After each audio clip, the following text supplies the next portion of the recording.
feels like the tactics this time around are just different. It is moving so fast and just, executive orders and so on, which in the end may be wound back, but the damage has already been done.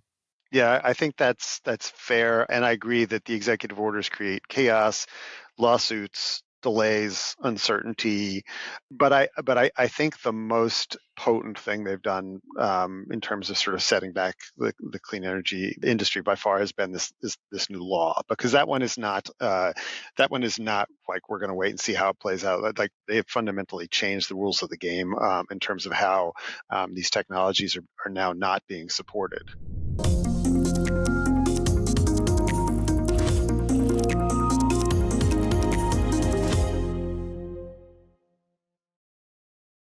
Hello, I'm Michael Liebreich, and this is Cleaning Up.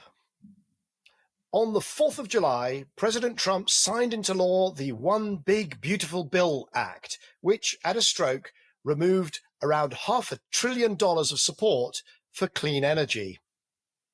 It's an extraordinary change from 9 months ago, when today's guest came on this show and spoke with Bryony Worthington, my co-host, about whether $500 billion that was going to flow under the Inflation Reduction Act would be enough for the US to catch up with China in wind, solar, batteries, electric vehicles, critical minerals, and so on.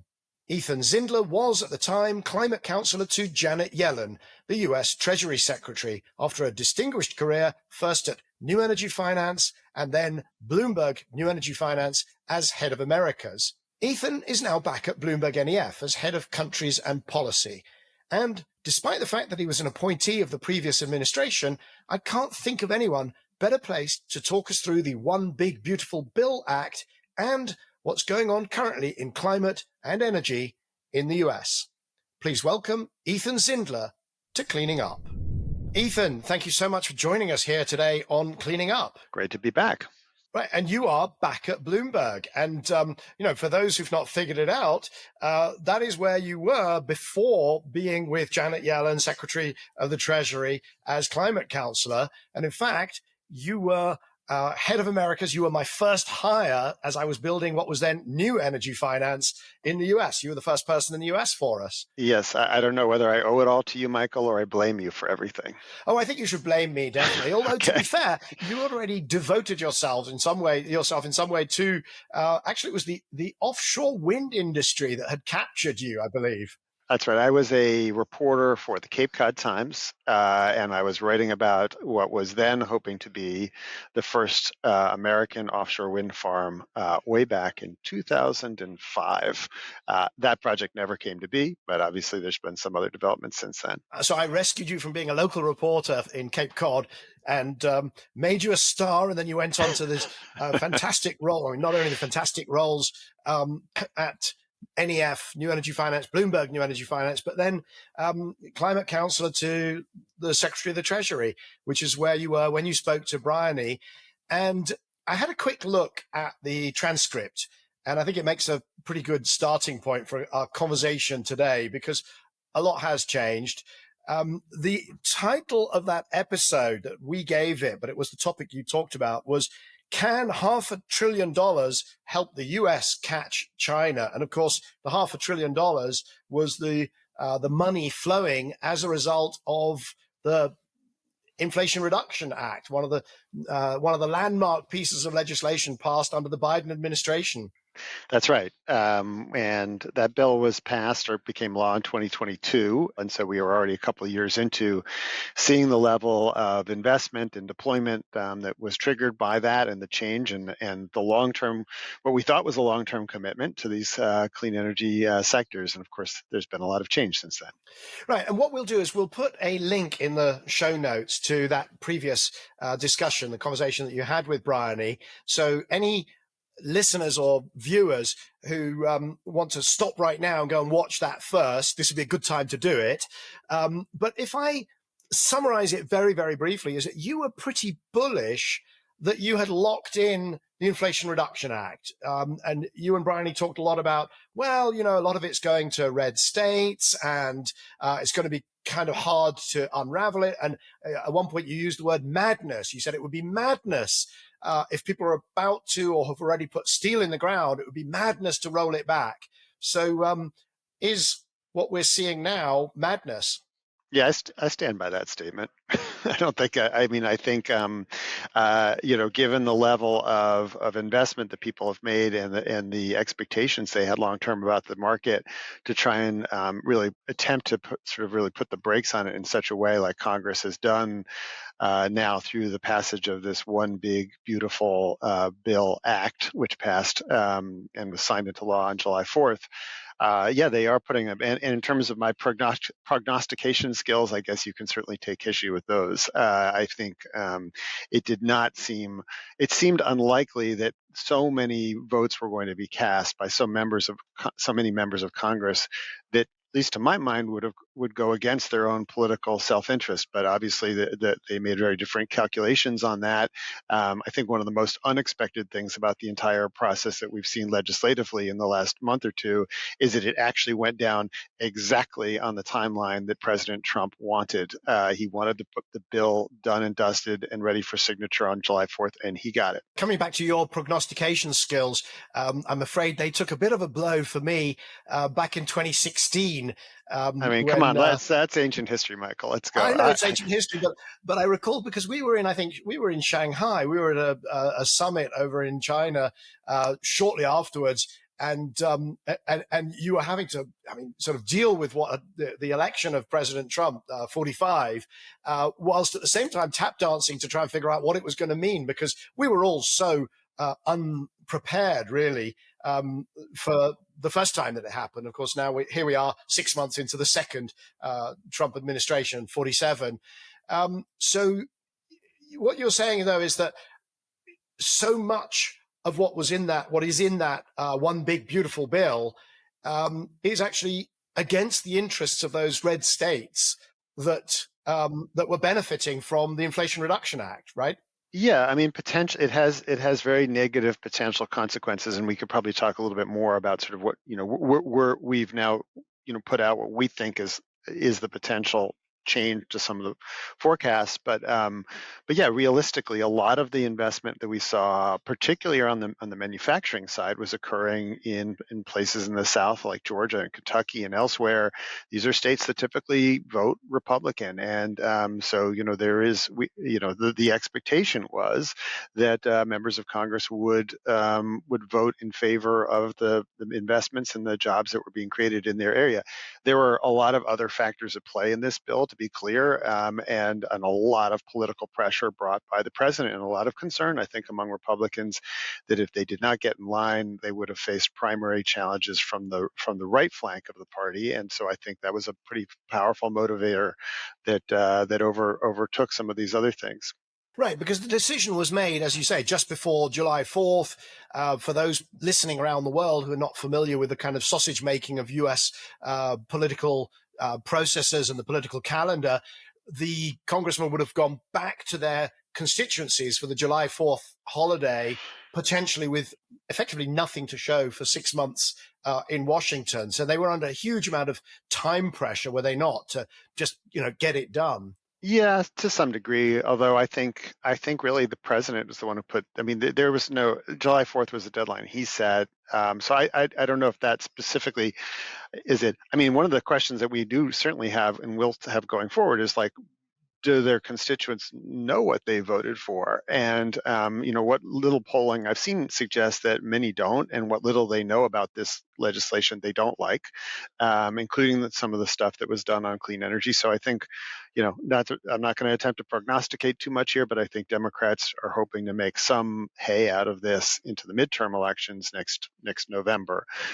But in the meantime, more importantly, we have to live with the consequences of what this legislation says, and it is quite negative, particularly for wind and solar, a little less so for storage, and has different implications for other technologies as well. And in terms of I think we'll come back to what might happen at the midterms and so on, but it feels to me like a lot of the tax break, making the tax break permanent, those sorts of things, that all kind of happens now. But some of the really bad effects of the inevitable hole that opens up in the finances is going to be after the midterm. So we can come back to that. Yeah. Perhaps let's go through, if you can, You said something a couple of minutes ago. You said, we've just produced some research. When you say we, that is BloombergNEF. And perhaps you can just go through and reprise, in that bill, the bits of it that relate to energy and clean energy. Yeah. How does it pass? What were the chunks, and what is it going to change? Yeah, let's start at maybe from the worst to the stuff that's maybe not either neutral to even positive for some of the industries, and by worst I mean probably most harmful.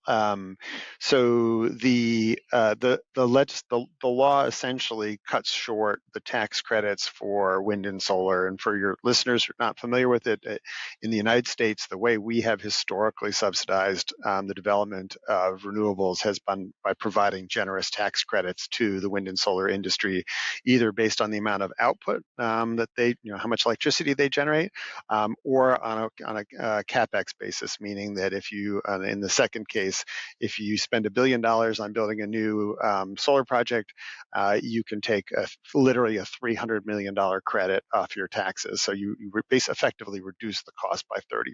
So these are long-standing, generous tax breaks that have been on the books for a long time. And they're very clever because they are transferable. I mean, there's a whole industry around swapping them and so on. So making sure that, anybody who has got a tax liability can effectively sort of launder it through the system and use it, which of course reduces the cost of the technologies. Exactly. And this is important because if you're a small-time developer, look, to give my example, maybe you didn't have to pay $300 million in taxes last year. So what would you do with a $300 million tax credit? So you go and find another party to invest in your project. And in fact, as you note, then it's now possible to pass the credits on further. And that sort of transferability, as it's known, has been very positive development for the market. That was a new thing that was invented essentially in 2022. That is actually one thing that the law largely leaves alone, is the ability to transfer the credits. But most importantly, regarding getting the credits for wind and solar, the new law makes it very tricky for projects to actually for wind and solar projects to access them. It has a very short timeline on when they literally go off the books in the next several years.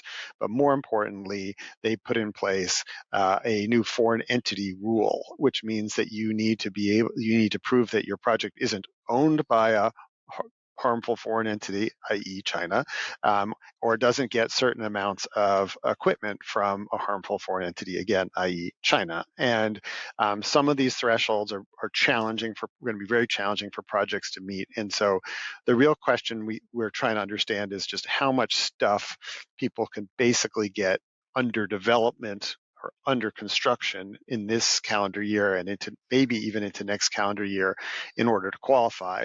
I'm trying hard not to go too far down the rabbit hole here, Michael, but basically there has been long-standing guidance from the IRS that so long as you prove that you are under construction, you can basically get your project in under a deadline. So if you're under construction, by the time a deadline comes around, you still have a certain amount of time thereafter to get completed and then get the credit.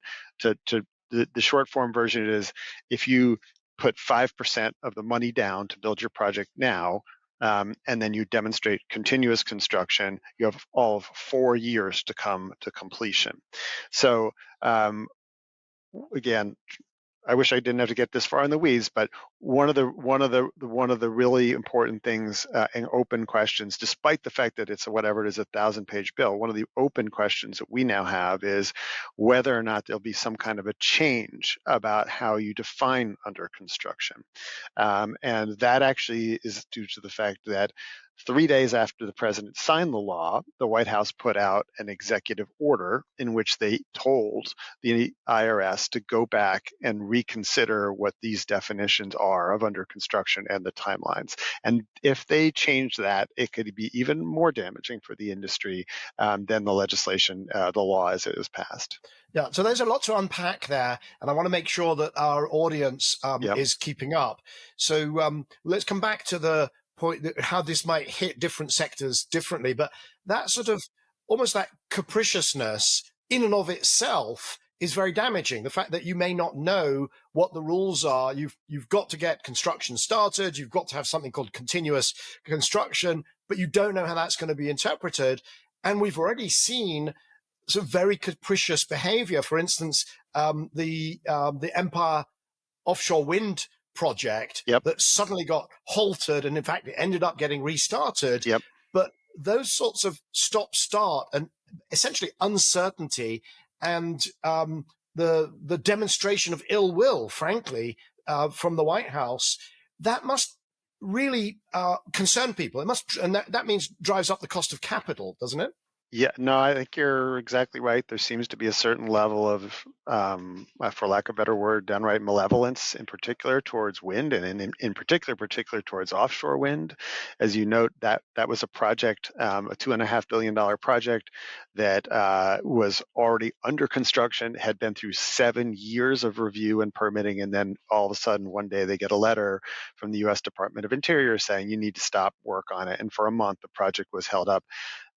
Hard to tell that there's any real reason other than to just kind of mess around with the project. I mean, there was some concessions. Ultimately, New York State agreed to move faster on a natural gas pipeline. And so, you could argue that that was the point of it.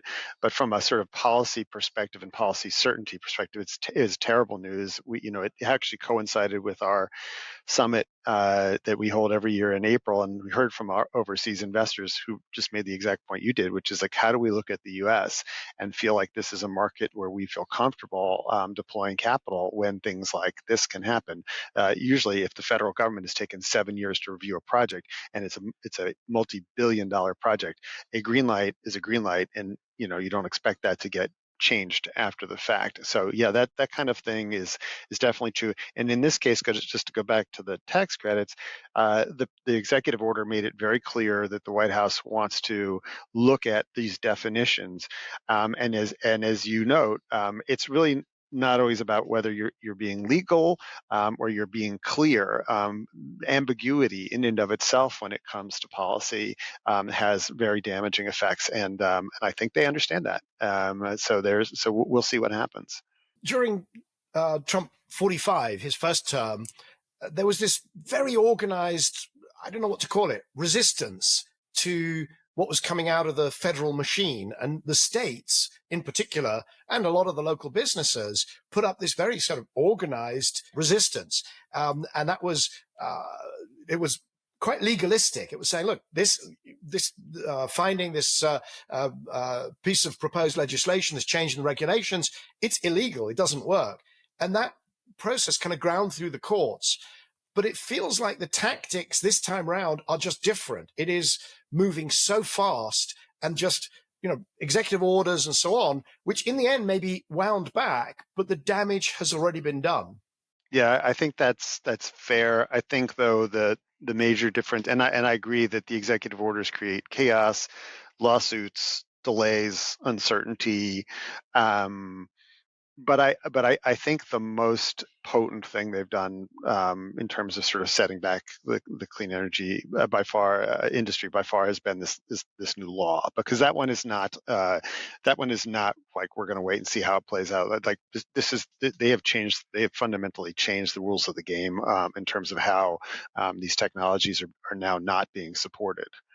Right. So let's go through some of the sectors, because, wind, the way I look at it, you've got a huge US champion, GE, producing turbines. And therefore, wind, when you look at some of the provisions about the hostile, sorry, I'm losing the terminology, potential hostile foreign entity, whatever it's called. Foreign entity of concern. Yes. Foreign entity of concern. There we go. So at least you have a large domestic production in wind, but you don't have that in batteries, and you don't have that in solar, and you don't have that in some of the other sectors. So how is this playing out sector by sector? Yeah, so you're right.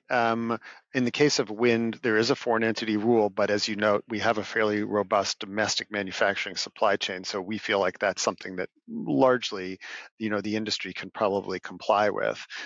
When it comes to solar, it's a lot trickier, and batteries as well. Can I interrupt? Just come back to wind specifically. Yeah. So wind, you've got the domestic supply chain, so that's not the problem.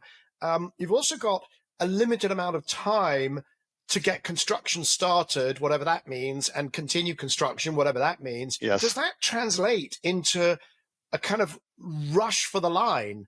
Is it going to be are there going to be a few boom years in wind where people just say, look, as long as we're fast, we'll get it done. Let's go for it. Yeah. So boom is probably a little strong a word for it, but I think a scramble might be a better way to describe it. And I think, anecdotally, we're already hearing, even just coming into this calendar year, once it was clear that Trump had been elected and that there was the potential of a change of either the regulations from the Treasury Department / IRS or from legislation, some of the biggest developers have been moving very quickly to safe harbor, as it's called, effectively get under construction as early as possible. The trick is bigger players have the money to put the 5% down. Smaller players don't, and that can be really challenging for them. So I think in the market, we're certainly seeing anybody who hasn't safe harbored is trying to, and then there may be very well a number of projects that change hands, potentially as smaller, less capitalized players try to switch projects out to bigger players who do have the money. So that scramble is on. In terms of what it actually means, I'm just looking at our numbers. Interestingly enough, we actually haven't shifted our forecast for the next couple of years all that much in terms of both wind, solar, and storage build at about roughly 75, 80 gigawatts for the next couple of years. Actually, it's 85 in 2026 and 81 in 2027. It's really in 2028 when you see a big drop. And that's because, in our view, that's kind of when you come to the end of the line in terms of projects that have been able to get access to the credit and then have taken their time to get to completion. And that's when you see a market drop from about 80 gigawatts to about 50. And for wind, it's actually a tougher drop even than that. And wind, to be honest, the U.S. wind market has not been enormous for a long time. Like the solar has been a much bigger player in terms of the amount of capacity that's been getting added here. Right. Let's talk about solar and let's talk about batteries, then move on to some of the other sectors. So solar, what's happening? There isn't, the foreign entity of concern must be much more of a substantial worry, and the batteries, and yet you haven't changed your forecasts. Why not? Well, there's a couple things. There was actually a bit of a delay in projects earlier in the year, a little bit more of a delay in the first half of the year than we were expecting. So that's one thing that's had some effect on the forecast. But the other thing is that we do think some solar is going to be able to be, the good news is that concurrent with one of the things about the last several years is we've also seen a bit of a scale up of manufacturing capacity in the United States. And a big open question, of course, is what happens to that next. And we should talk about that because those tax credits are also being scaled back very substantially. And so we have a number of manufacturers who are probably looking at the US market now and asking themselves some very tough questions, which is, should we finish building the plant and get online and produce equipment, even though we're not going to get the tax credits we were expected? Or should we stop, even though we've sunk maybe $1 billion into the ground? And so there's a lot of sort of competing things here. But on solar, again, it's not like we're expecting like a massive growth market. We think a market gets a little bit bigger in the next couple of years, and then again, it really drops very sharply once the tax credits roll off. But there's a whole other factor on this we should talk about, which is demand, which is a huge part of the story as well. Right, I think, and we'll get on to AI because that's obviously going to be at the heart of any conversation about demand growth. But just to put it in perspective, the US, what sort of numbers? You talked about 80 gigawatts of new build in the US, and that was everything together, right? That's right. We have about 1,100 gigawatts, give or take, in the United States online. And to put it in perspective, it is, it sounds like a lot. To a European, where our whole grid in the UK is only 44 gigawatts peak demand. But of course, compared to the amount that's being installed in China, which would be something like of the order of half a terawatt equivalent wind and solar together, it is still, a good year in the US is still a tiny year in China, right? Yes, as our friend and colleague Jenny Chase likes to often remind me, that the United States is not a major market when it comes to solar, in her words. I think that's a little ungenerous, but it's definitely not. It's certainly no China, that's for sure. Let's just do rapid fire. Some of the other things you've got: geothermal, you've got nuclear, you've got hydro, you've got a few other things. I mean, is there anything else? What do you want to highlight from within the one big beautiful bill? let's maybe talk for one quick second about storage, because storage is so important, obviously. And interestingly enough, the credits for storage phase out at a much slower pace. They stay on the books all the way into the 2030s, where they start to phase out by about 2035 entirely, or 2036, but they'll be gone. And I think that reflects two things. One, it does seem like the administration kind of recognizes the importance, I think, that batteries provide to the grid, and the fact that they want dispatchable sources of energy. We'll come on to the other ones in a second. And then two, and this is just, I think, a little bit just kind of good luck, is that because we've had a relatively low amount of actual batteries built in the United States, the future cost of the tax credits as projected by the Congressional Budget Office was quite small. The assumption was that wind and solar credits were going to cost $200 billion in the next 10, 15 years, whereas the assumption on batteries was a much lower number. I don't know what it was, but very small. So they got in some ways got quite lucky on that. The challenge, though, on storage is the same as we were talking about before, is that the law requires certain thresholds of non-foreign entity materials. And given the heavy reliance the United States has at this very moment, on battery imports from China, that is going to be tricky. On the other hand, we have been scaling up our manufacturing of batteries in the United States, largely in anticipation of an electric vehicle boom, and we can talk about EVs in a second as well.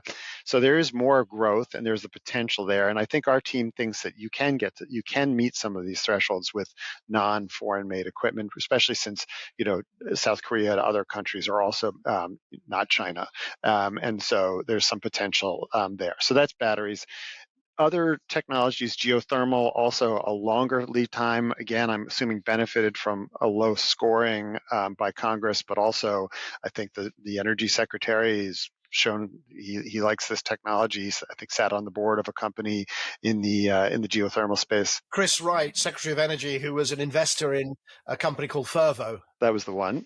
So that nuclear is obviously an industry this administration is very positive on and has wanted to be supportive of overall. And so, there are longer lead times on that as well. And so, they've sort of sought to cleave out between what so-called intermittent sources of clean energy, and then ones that they describe as base load, with batteries probably somewhere in between overall. Interesting, because it does feel that wind is very much the one in the crosshairs, because I was watching President Trump in Pittsburgh a couple of days ago at the Innovation Conference, and he was talking about how the US is going to power AI, and he lists it's going to be gas and coal and nuclear, and he says it's not going to be wind because it doesn't work, but he doesn't mention solar. No, and I mean, in fairness, these data centers do need essentially round-the-clock power. And so if you want to meet their demand, you are talking about potential. I mean, I think you could still find a combination of solar plus wind plus storage, or just solar plus storage, to get to most of the hours that are required. But I do think it's, that there's clearly been the emphasis. But we should talk.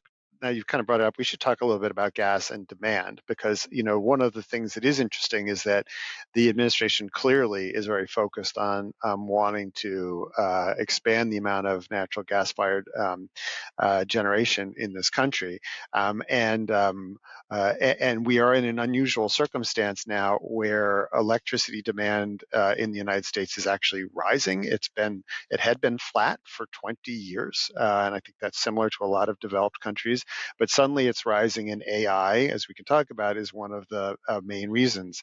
So as I would say is that in terms of for renewables, in some ways the One Big Beautiful Bill Act is really the worst possible news, but in some ways it's coming at the best possible time.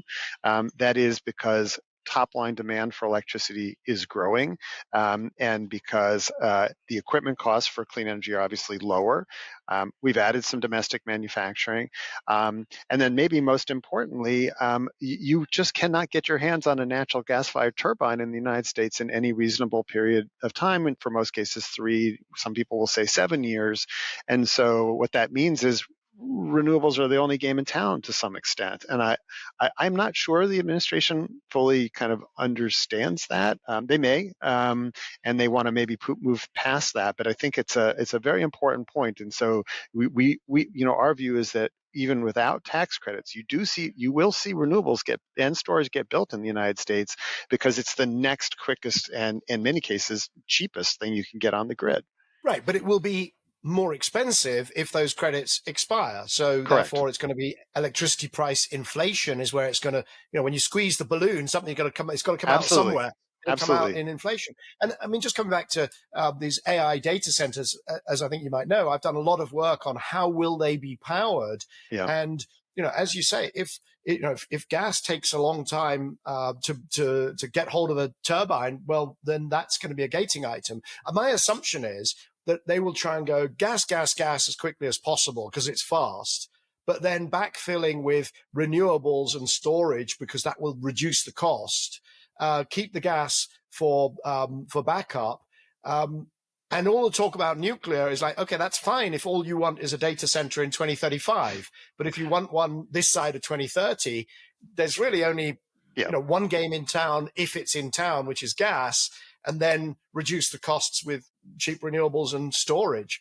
But it's not going to be remotely as easy as they think. I think that's all right. I think I actually was speaking with a developer yesterday, and they were saying that, like, to your point, that that they've been having conversations with developers of large scale data centers, and they want and they need electricity, and they need it soon, like really not like 10 years from now, which is like a nuclear timeline, with some exceptions, because in the US we also have some mothballed reactors which are starting to come back online, like 3 Mile Island. Frankly, from a climate perspective, I think that's great, and I hope we see more of that. There's another apparently 6 sites where there's been permits, granted for nuclear reactors on existing sites in most cases, and perhaps you could develop more. But as you know, even just building a new reactor anywhere, even with the permits, you're talking 10 years, and good Lord, how much, the cost overruns have been so bonkers in the past almost everywhere in the world. So it's sort of hard to see how that works out on a short timeline, but in the immediate term, you will actually have, I think, relatively price insensitive buyers who are willing to buy clean electricity to make sure they have their next, whatever gigacenter online. Right, but that's going to translate into inflationary pressure, because what Absolutely. you've got is these incredibly wealthy companies, sort of infinite cash, and under incredible pressure time-wise. And what's to stop them just saying, right, we're just going to buy the electricity, and somebody else can figure out how to backfill because we're going to buy it, even to the point of buying out. I'm expecting some of these companies to kind of go off and maybe not buy an aluminium smelter, but just make it impossible for a smelter to work, because that's the electricity that you could use for the next version of Grok or whichever model it is you're developing, Claude, et cetera, et cetera. No, Michael, I don't know that I could sort of put together a more concerted strategy for raising energy costs than the combination of things that have been done through the first 6 months of this administration. So first of all, to your point, you're absolutely right. If you take away the tax credits, essentially socialize a discounted cost of electricity from renewables. If you remove them, then you just focus a higher cost into the markets where those projects are going to be. So that's the first thing. The second thing is, if you expand, as they have sought to do, the export of LNG, and by greenlighting the export, you have the potential to raise the costs of what is the cheapest natural gas in the world that we have here in the United States, by creating further external demand pull overall. So, and then the third thing, and maybe the most important thing in terms of costs, is if you impose massive tariffs on things like steel and copper, that is also another great way to raise the cost of developing new energy projects. So the administration has certainly done a bunch of things, I think, to try to facilitate further drilling and other things, but by lowering royalty rates and things like that on public lands. But realistically, you won't see, if that has a benefit, you won't see the benefit of that quickly. And the other thing I would just note is that assumption and this whole discussion around AI, this isn't even really a criticism of the Trump administration, but it's more of a criticism of how Washington in general looks at energy, is there's often this belief that all you have to do is like turn this little dial this way and this little dial this way, and 5 minutes later you get more gas out of the ground and it's cheaper. And that we just sit here at some kind of control station, and it's not like that. It's more like steering a giant tanker. And so you make a policy change 3-5 years down the road, you start to see effects. But the things that they've done relating to renewables, we'll see like tomorrow. Like, that kind of stuff is a more immediate effect overall. I just checked the Henry Hub gas price. Yeah, what are we at? 370 today, $3.70 per million BTU. And of course, we sit here in Europe, go, oh, we wish that we could have access to gas that cheap. But it is, it's about twice the price that it was, 5 years ago or 6 years, when we were really down to kind of sub $2, and it's now at 370. And so, as you say, you permit a whole bunch of export. I don't know. It's a fantastically innovative industry that's constantly lowering its costs. But at some point, there have to be questions about the resources, because they have to keep on fracking, keep on, because the decline rates are absolutely ferocious. I mean, with one year, a fracked well declines by 90% plus, or unless you refrack it and so on. So there's just all of these inflationary pressures. As you list them, it's pretty scary. And is this a discussion, do you think, in Washington? Or is everybody just so high on their own supply that they just think, we've got rid of all these constraints, climate is not a thing, we can all do what we want now, and it's going to be fantastic? Do they worry? Is there any part of their minds that is taken up by worry about inflation? I don't know, Michael. I mean, I don't have a hotline of the White House anymore. I'm a Democrat. I worked in the Democratic administration, so I don't really. That's putting it mildly, right? Yeah, I was going to say, don't return my call. So I don't really know what exactly the thinking is. I mean, there's one. I mean, the really cynical view is that perhaps they know it will raise prices, and then they feel like renewables will get all the blame. But I don't know that anybody's frankly thought it through that far. Cleaning Up is brought to you by the members of our leadership circle. That's Actis, Alcazar Energy, Davidson Kempner, Ecopragma Capital, EDP of Portugal, Eurelectric, the Gilardini Foundation, KKR, National Grid, Octopus Energy, Quadrature Climate Foundation, STCL, and Wärtsilä. For more information on the leadership circle, please visit cleaningup.live. If you've enjoyed this episode, please hit like, leave a comment, and also recommend it to friends, family, colleagues, and absolutely everyone. To browse the archive of over 200 past episodes, and also to subscribe to our free newsletter, visit cleaningup.live. That's cleaningup.live. I want to come back to the politics of this, because you've got these tariffs which are already hitting Main Street America. You're going to get tax rises after the midterms that are going to hit Main Street America. And what we've just concluded, although it has to be said that our prognostication skills, as we've already covered, are not perfect. No, not great. But there's a good argument to say we're going to see huge electricity and potentially natural gas price inflation. Let's come back to the politics of that, because you wanted to talk us through electric vehicles. Yeah, so maybe on EVs for a second. I mean, this new law is unambiguously terrible, I think, for the electric vehicle industry. So just back up in the U.S., if you at this very moment, as we record this, you get a $7,500 tax credit as a purchaser of a new electric vehicle. You can get a $4,000 tax credit for the purchase of a used electric vehicle, and there's other ways you can get access to the credit through leasing a vehicle as well. Effectively, the new law gets rid of all of that, I think, on September 30th. I mean, we didn't even make it to the end of the year, the calendar year.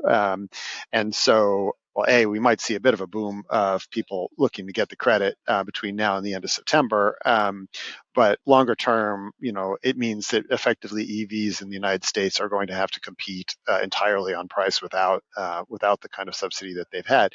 There's another little aspect of the law which has been a little less covered, but is also really important, is that it effectively eliminates any of the penalties that could have been imposed on automakers for violating the corporate average fuel economy standards. And this is actually an important way that the U.S. was pushing automakers to sell more EVs and lower carbon vehicles overall. These are the famous CAFE standards, right? That's Which right. have driven so much efficiency into the automotive stock in the US. That's right. So the law, I don't think, actually changed the standards, but it just means you can't get punished for violating them, which is a clever way to get rid of a standard without getting rid of a standard. Ethan, I think all laws should be voluntary.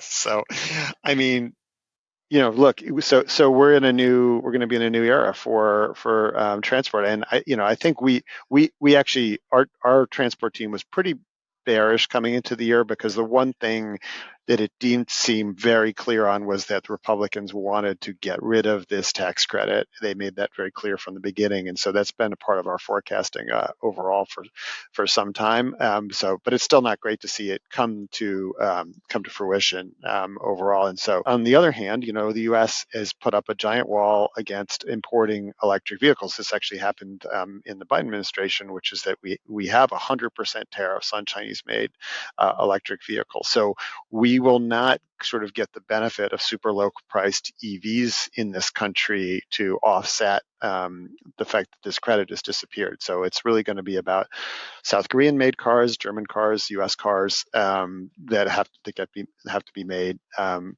And I think this will be an interesting test. Obviously, I'm a big fan of EVs. I've driven one for years. I think it's a superior product. So hopefully consumers will come to their senses on buying more and more of them. I think I personally had some hope that the Elon Trump bromance was going to get the Fox News crowd a little more enthusiastic about EVs. But now that that's over, I'm not sure where all that stands at this point. One of the big mysteries for me at the moment is Tesla's share price, because it just strikes me that he's now essentially argued with everybody, and you have a share price which is certainly not being buoyed up by the cash flows of the business, which is on the global scale, frankly, a relatively small automotive producer. Sales are now no longer growing. You can no longer argue that he's going to be exporting around the world in huge quantities. Based largely on the persona of the CEO. Frankly, he's not. Sales in Europe are down, I don't know what percent, probably 40% or something, and they're going to drop further as far as I can see. So now, who in America is still buying a Tesla, and why is the share price where it is? Because the company is still worth, I don't know, 800 billion or something like it. I'm not going to attempt to comment on the valuation of companies certainly under my guidelines here at Bloomberg. But I in terms of look, they still do have sales, and in fairness, they make a great car. Teslas they're terrific vehicles. Are you referring there to the Cybertruck? I'm referring to the sedans. I don't think I've ever been in I have not been in a Cybertruck. But I would just say, that I think there's still a pretty rational reason to buy one of these cars, because they're great. The charges are, they're offering a longer the charging network that Tesla offers in the United States is far superior to anybody else's, at least in my opinion, having tried to charge an EV for other places. So I think there's still a market, but your point's still well taken that he's certainly alienated a lot of people now on both the left and the right, which is not a great place to be. So it has been interesting, though, that you've had this onslaught on the electric vehicle tax credits, but Elon's response, or his political interventions now have been around creating this new party. He really hasn't commented on the removal of those credits, as far as I'm aware. Yeah, I think there's been some question, though, but that perhaps that Tesla was actually going to benefit more because other automakers were, based on the amount of credits that had been used to date and things like that. But he, honestly, the frustration I guess that I think people in the industry would have with him is that he waited until the moment where he had the least possible influence before he then came out and criticized this legislation. Right? He waited till he'd had a total falling out with Trump, and then he went very public in attacking the bill. And at that point, I don't think it really moved a lot. I don't know that it affected a lot of Republican members of Congress. Clearly, the bill still passed. He did not prove himself to be particularly adroit in using his political capital, I would say. Actually, Ethan, I want to remind you of something. Way, way back in our past, in 2007, I don't know if you recall, you organized for me to come and testify to the Senate Energy and Natural Resources Committee alongside a certain Mr. Elon Musk. Do you remember that? I do indeed. I went and had a look back at that recently. At what was it exactly we said? And, I said, oh, clean energy is going much faster than people think. And there's these things called learning curves and it all gets very cheap and it's going to be great. Don't worry.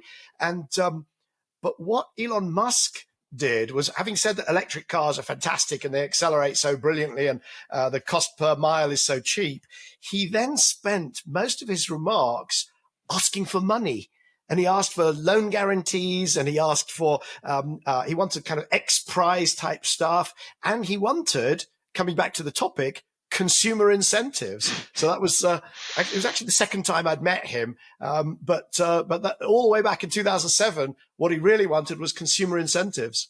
And he got what he wanted ultimately, right? He got $500 million in federal loans from the government at a very, very important a juncture for that company.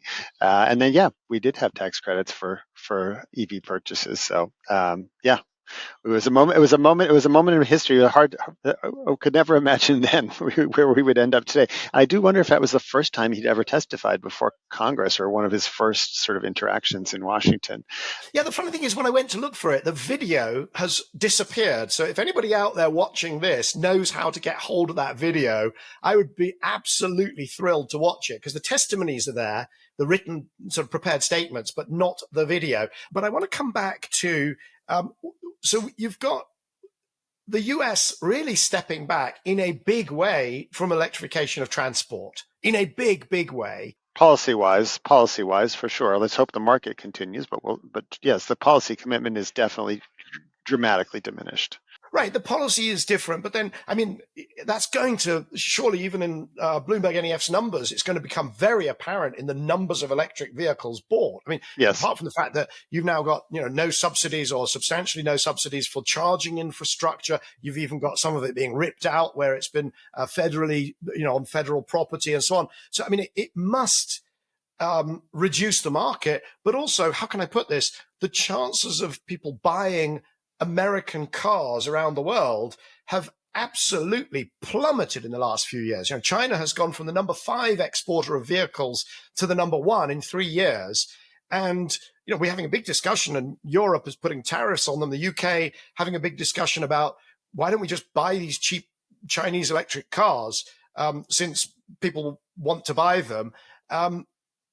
You could hardly imagine a more stark contrast between the US going all in on fossil and China going all in on electrification than around EVs. Yeah, no, it's a very different picture. And by the way, though, I mean, to be clear, German manufacturers are facing a lot of pressure from Chinese manufacturers as well, and have a lot less opportunity to sell cars in China than they did even 3-5 years ago, because of the active move towards electrification of the Chinese transport sector. So, no, it's absolutely right. I think it was something in the Biden administration that we certainly tried to think about how to make U.S. manufacturers more competitive. And I guess I would love it if we thought that we would have a major potential globally to be an exporter in this space.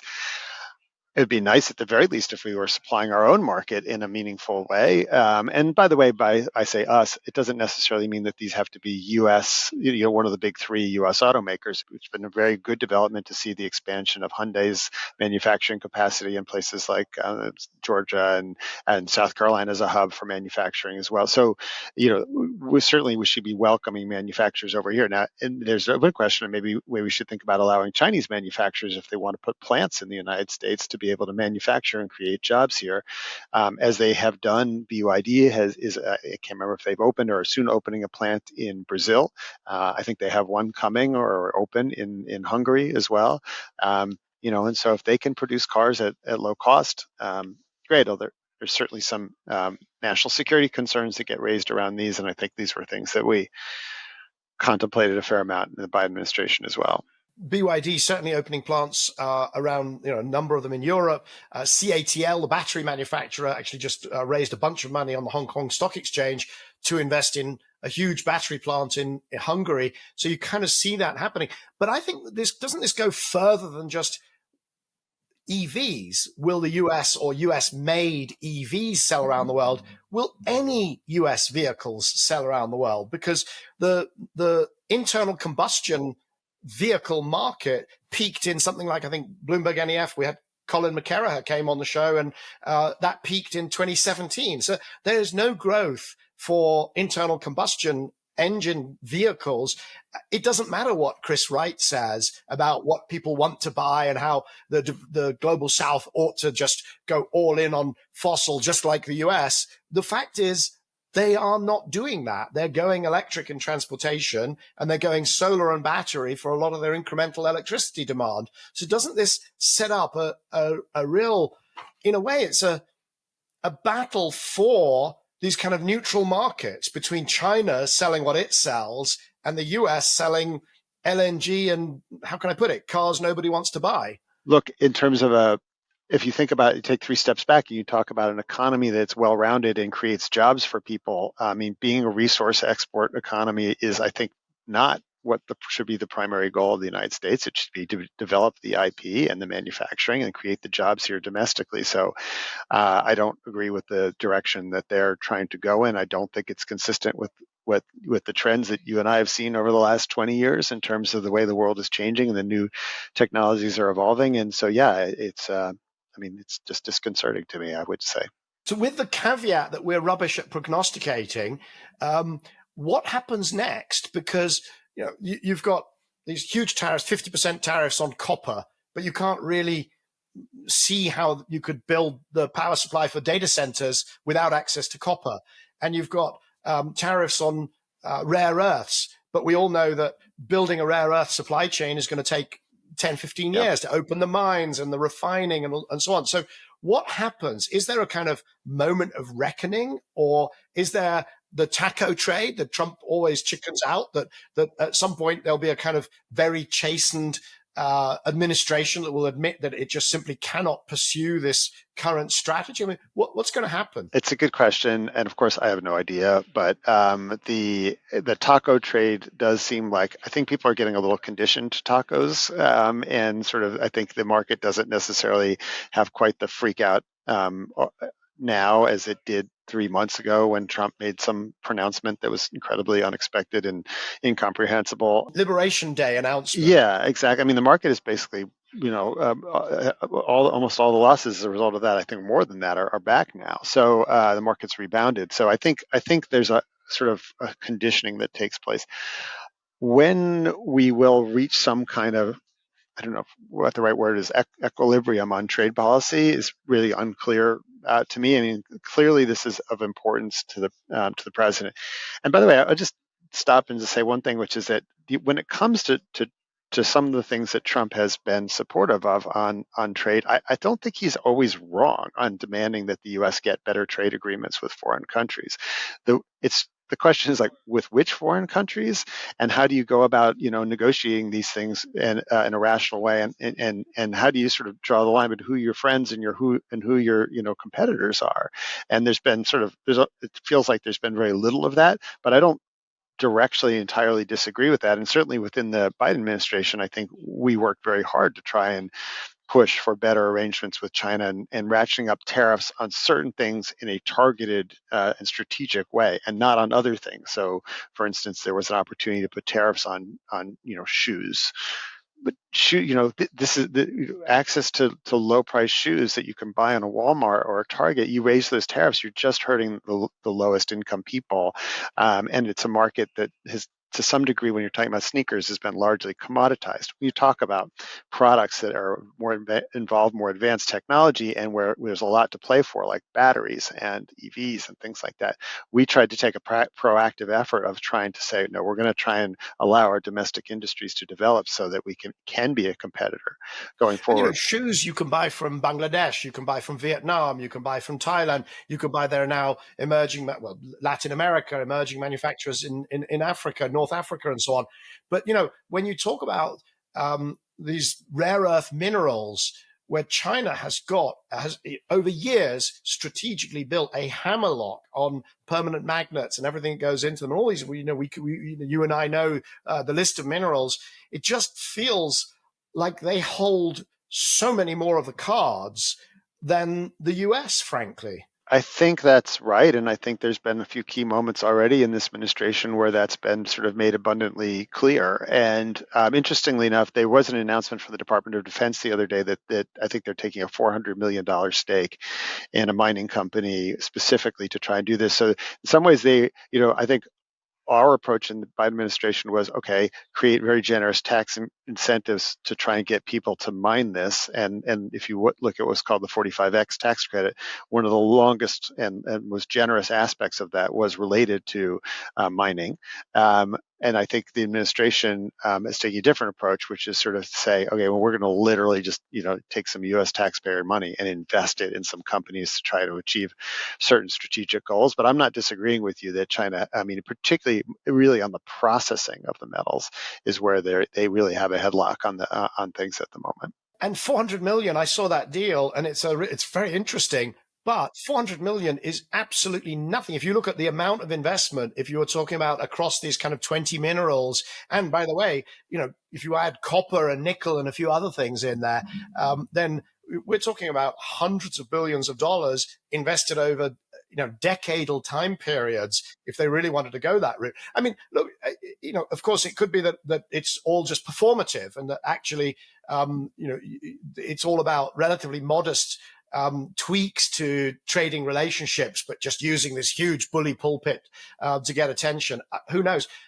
One thing I want to come back to, I said we would do this, coming back to the politics.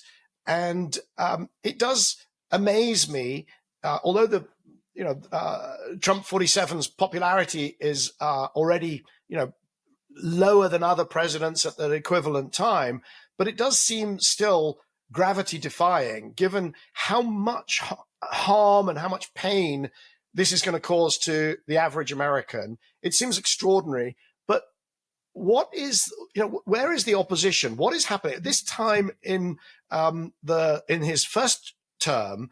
You were already getting, we're still in, and you're getting all these sort of billionaires funding very vocal campaigns. You were getting this legal pushback. And right now, we just don't seem to be, at least from sitting where I am, I'm in Switzerland right now, but in Europe, we don't see that sort of organized pushback, which could culminate in trying to get back one or both of the houses at the midterms, culminating in a coordinated campaign to win the next election against whoever comes after President Trump and so on. It just feels like there's just no organization there pushing back. Is that fair? Not entirely. I mean, there is the effort that the America's All In effort still exists, and I think has been sort of restarted. But you're not wrong to note that. I mean, in fairness, politically speaking, the president has had a very successful month or so with the passage of this legislation, and with the efforts with Iran, which whether you agree with or don't agree with, the good news is it did not cause a much larger calamity than it could have, right? I think there's some real concerns about what was going to happen in the wake of that so far, thankfully. The good news is we haven't had a nuclear war yet. Okay. I mean, look, that was a legitimate concern, right? No joke. And so I think the challenge for Democrats at the moment is that the president actually appears to be kind of riding high here in the United States, and here in Washington, I have to say, this is like, and I realize I'm now regurgitating to you what is Washington conventional wisdom, but like Washington sort of respects successes, and so even if you're taking people in very odd policy directions, if you're at least successfully moving in that direction, then you're regarded as being a very powerful and successful leader. And so the president, I think, in some ways, has actually enjoyed a very positive month, with the exception of some new stuff around Jeffrey Epstein and a whole bunch of other crazy things, which I don't want to get into. But generally speaking, I think that's sort of where we are. And I think maybe the more important, sorry to just go on, but the more important part of your question maybe is like, where is the opposition? And I think that the Democrats have not, probably were not as effective in certainly in the discussion around this particular law about articulating the impacts. I think the most powerful argument they had is the one we've been talking a lot about, which is the fact that this is going to raise energy prices. And I think that that's something that people can kind of understand. But I think it's maybe challenging in the United States because we have enjoyed low price, like we pay so much less for electricity than you do in Europe. And people don't really, it's not something that people really think a great deal about, with the exception of maybe folks in New England where electricity is sort of exorbitantly expensive. But like, it's not something that's front and center for people, but it'll get there. I think, within the next couple of years. The argument, maybe that's why the argument didn't get the kind of traction it needed to. No, and just to put it in perspective, we do have, it's a huge topic in the UK and in Europe in general. Electricity prices, energy prices 3 to 4 times higher than the US, and deindustrialization as a result. It's kind of hard to get people scared about that in the future. And I suppose Trump has been touting his success in getting, orders from Saudi Arabia for trillions of dollars of this and trillions of dollars of that from Abu Dhabi and so on. So, I mean, he's certainly making a lot of noise about success. But I suppose the question is, can that political weather change sufficiently, or is there going to be a legalistic response to say, well, actually, here he is, defunding whole departments that were set up by Congress, that the whole Constitution seems to be, the constitutional settlement of the executive and the legislature just seems to be at the moment kind of on pause. Does it ever come off pause? Give us some.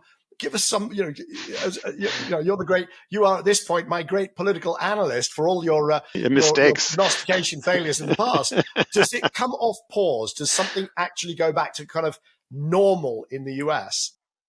I mean, I don't know. You're exactly right. They've moved very aggressively to fire people and not spend money, even though Congress has told them to spend it. And then actually just last night they more formally passed what's called a rescission bill, where they basically said they had been holding on spending federal money on things like public radio, and actually some money for international support for the Climate Technology Fund, which is a little fund within the World Bank. That money is officially going to get rescinded once the House passes that bill today. So I'm not going to try to tell you that I think that things are going to turn around anytime soon, because the Supreme Court also seems to be generally receptive to a much more powerful administrative branch than we've seen historically. So I think just to keep us focused on climate and energy stuff, I think if you are a long-term observer and believer in the power of the technological accomplishments that we've seen to date and what we think we're going to see going forward,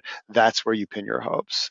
And I am positive on that, because, as you know, particularly when it comes to solar and storage, the cost curves have been remarkable, and I think there's no reason to think that will cease anytime soon. We continue to have a massive overcapacity in both those technologies, thanks in part to China, or largely due to China. So we think cost declines will continue. And so I think it's sort of the industry is just going to have to fight its way through this to some large degree.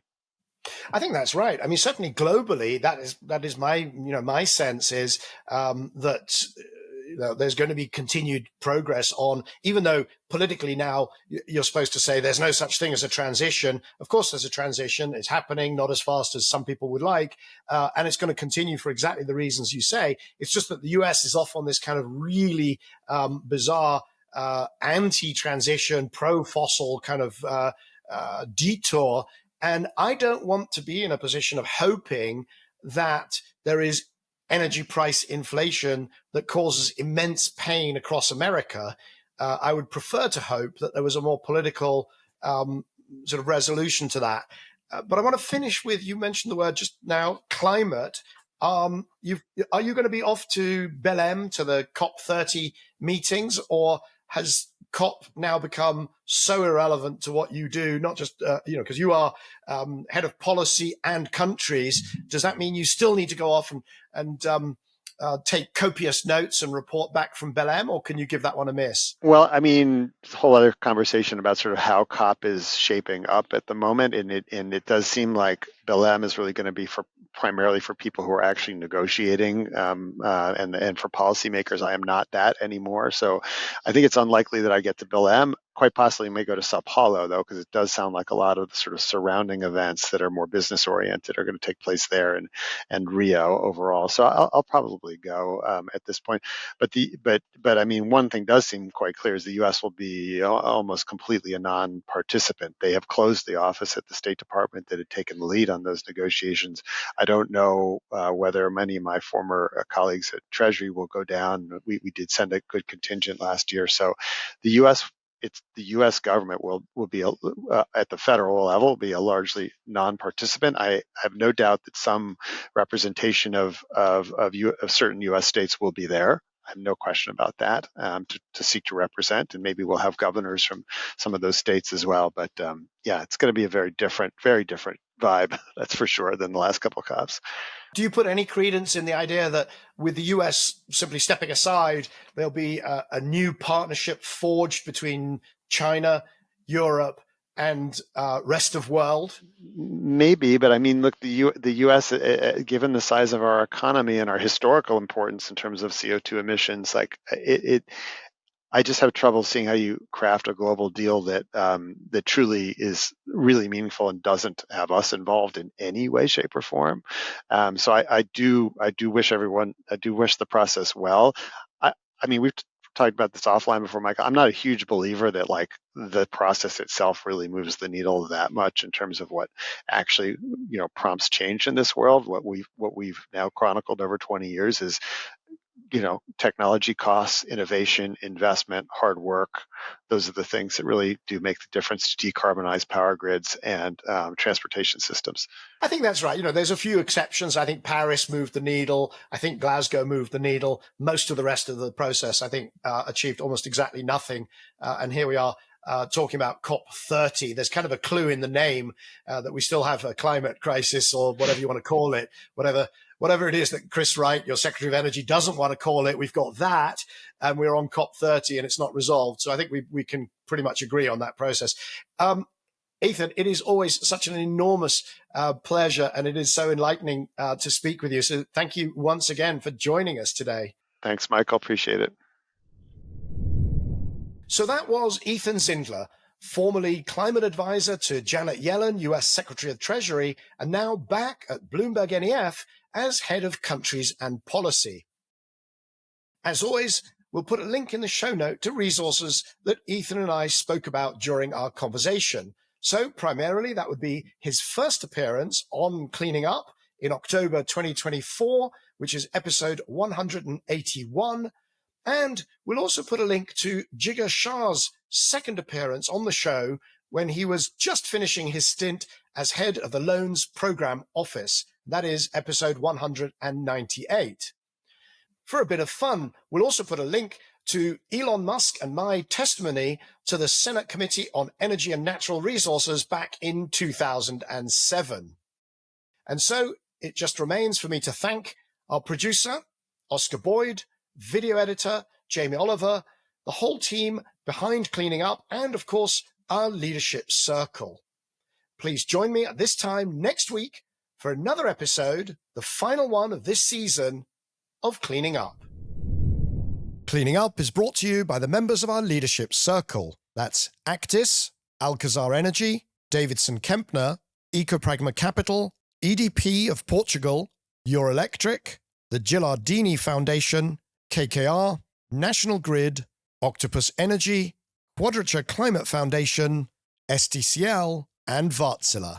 For more information on the Leadership Circle, please visit cleaningup.live.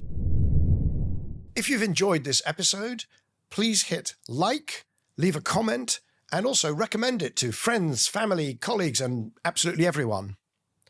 To browse the archive of over 200 past episodes, and also to subscribe to our free newsletter, visit cleaningup.live. That's cleaningup.live.